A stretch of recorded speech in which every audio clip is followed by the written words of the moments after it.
So, hindi ko alam kung paano 'to gumagana.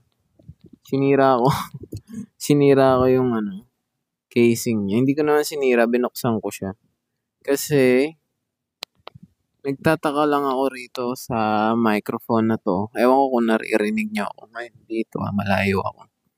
Nagtataka lang ako sa kanya kasi 'di ba siya, ito yung bibili niyo sa Shopee, 'no?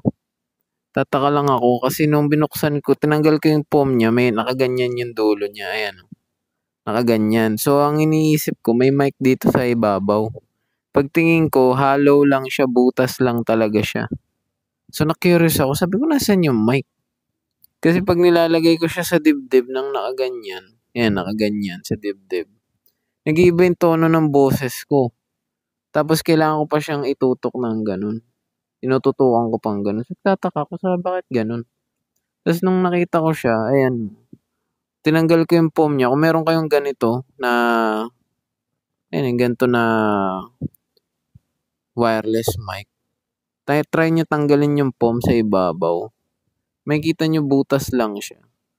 So, ito yung pinaka, niya, yung makina niya sa loob. Ayan. Hindi ko alam kung focus yan.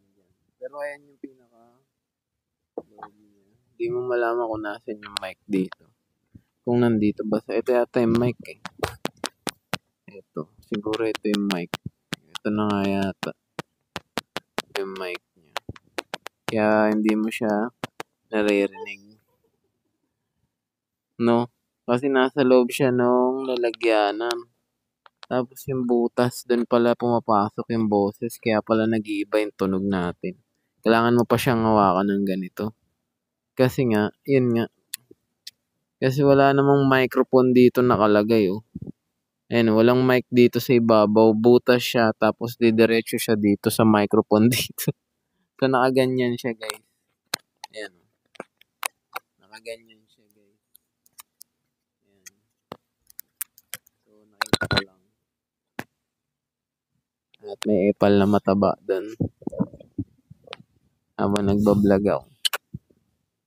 Si Tabachoy ang buhay ko. Yeah.